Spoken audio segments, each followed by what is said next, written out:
नमस्कार, जय हिंद दोस्तों। एक बार फिर से आपके अपने ऑनलाइन प्लेटफॉर्म पर मैं सचिन स्वागत करता हूं।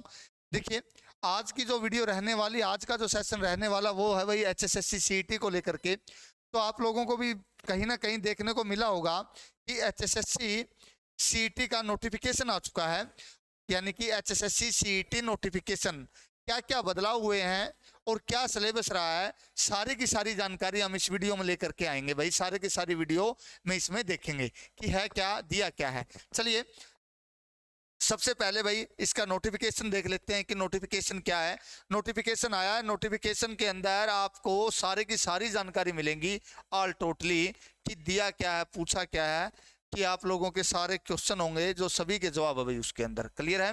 देखिए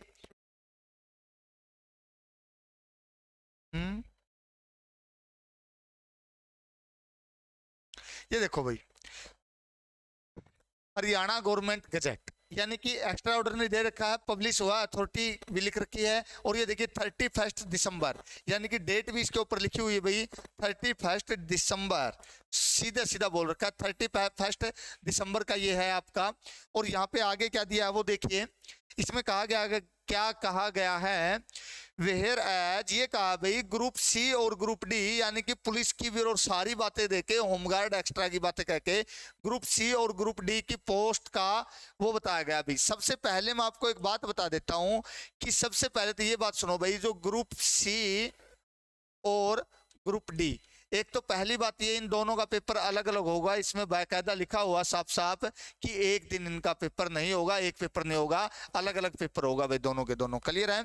उसके बाद आगे देखिए सीईटी पॉलिसी 2024, उसके बाद की बातें क्या दी गई है भाई, डेफिनेशन दी गई है कि इसमें बताया गया कि भाई उस दिन ये पेपर होगा, ये होगा ग्रुप डी का, यही बात बता रखी है एम्प्लॉय की। उसके बाद देखो भाई क्वालिफिकेशन पूछी गई आपसे, qualification eligibility to appear in CET, यानी कि क्वालिफिकेशन क्या क्या हो सकती है। तो यहाँ पे देखिए, जो ग्रुप डी है आप लोगों को पता है भाई, उसमें 10th बेस वाला भी दे सकता है, कम से कम मिनिमम 10th बेस होनी चाहिए।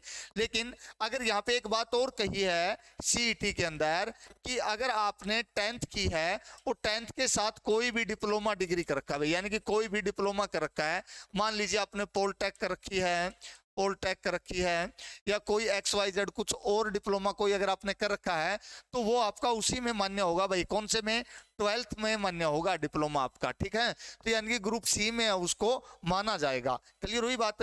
ग्रुप सी और डी की दोनों बताई गई है। और आगे कहा भाई ए सिटीजन ऑफ इंडिया का होना चाहिए, नेपाल का होना चाहिए, भूटान का, यानी कि जो ये फॉर्म भर सकता है ना, वो इंडिया, नेपाल और भूटान ये सब होना चाहिए, ये फॉर्म भर सकते हैं भाई। क्लियर है? ऐसा नहीं कि कोई पाकिस्तान से आके यहाँ पे फॉर्म भर देगा, ऐसा बिल्कुल नहीं है मेरे भाई।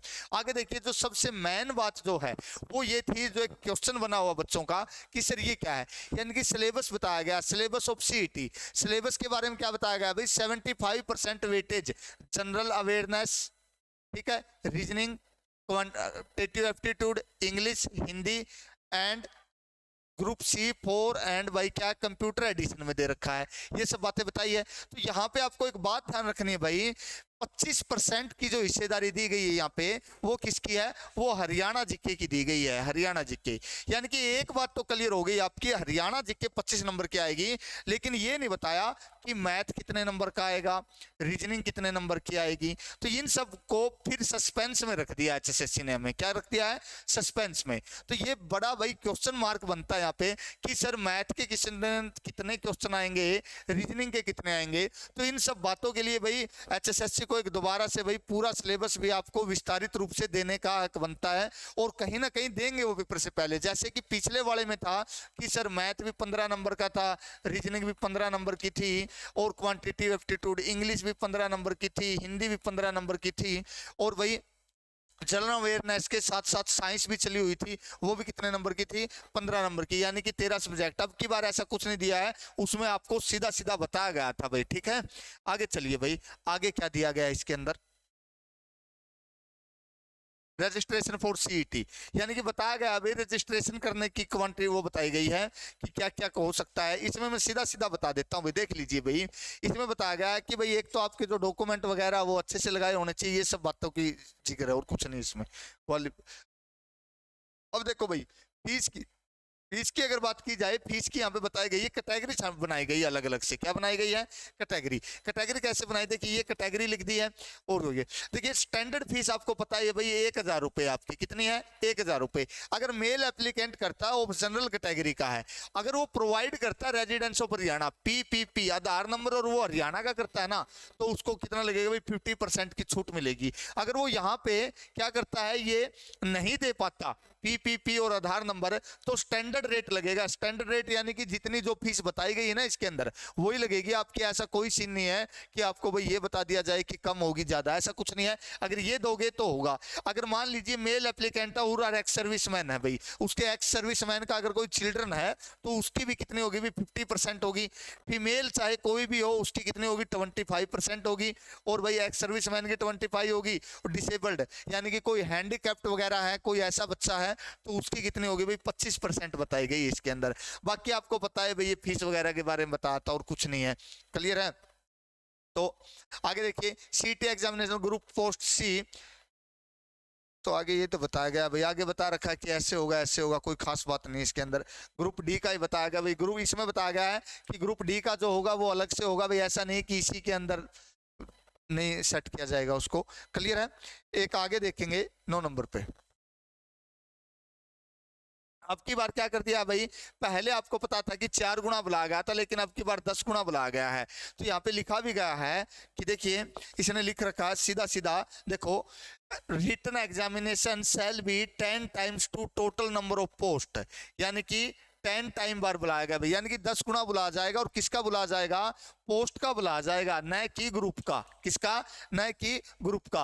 पिछली बार क्या हुआ था? पोस्ट का नहीं बुलाया गया था, पिछली बार ग्रुप का बुलाया गया था। उसके अंदर क्या होता है भाई, बच्चों को फायदा भी हुआ था, क्योंकि ग्रुप में क्या है, सभी वैकेंसियां इकट्ठी करके उसका गुणा करे हैं तो कई बच्चों को मौका मिल जाता है। लेकिन अगर जब पोस्ट का बुलाया जाए ना तो वही बच्चे घूमते रहते हैं। तो यहाँ पे किसका होगा भाई? 10 गुना किसका होगा? पोस्ट का होगा। चलिए आगे नेक्स्ट पे।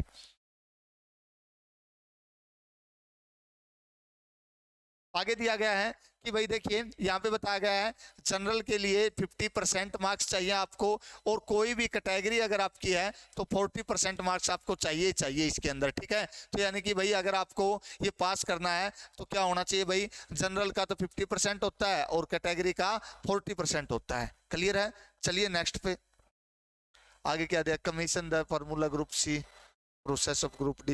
ये प्रोसेस दे रखा है ग्रुप डी का। ग्रुप डी में क्या दिया? Common eligibility test, CET marks और रिलेटेड कैंडिडेट सिलेक्शन रिकमेंडेशन और waiting list in the respective category publish on website according to close 12 the post of available recruitment advertisement common invite application accordingly. ये सीधा सीधा बता रखा है कि भाई आपका जो ग्रुप डी का जो होगा ना उसी के आधार पे सीधी लिस्ट लगाएंगे। ये सीधा फंडा इसका, तो और कुछ नहीं है। Recommendation of candidate by the commission, ये भी कुछ नहीं है। Maintenance record.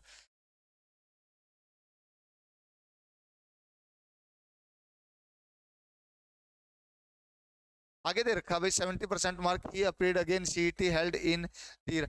ये बताया गया है कि अगर जो जो 2022 में जो आपका भाई सीईटी हुआ था, अगर उसमें आपके, ये भी बताया गया भाई सीधा सीधा, अगर उसमें आपके मान लीजिए भाई 70% मार्क्स थे, और आज वाले सीईटी में यानी कि अब आगे जो सीईटी होगा उसमें अगर आप 85% मार्क्स ले सकते हो तो आपका ये 85% वाला मान्य होगा, न कि ये। अगर मान लीजिए यहाँ पे आपके 65% रह जाते हैं तो 65% अगर रहेंगे तो आप इसको मान्य रख सकते हो, क्योंकि आपको पता है भाई सीईटी 3 ईयर के लिए मान्य होगा, तो ये भी 3 साल का मान्य होगा, ये भी 3 साल का मान्य था। तो यहाँ पे जो आप नंबर बढ़ा सकते हो अपने वो करके। क्लियर है?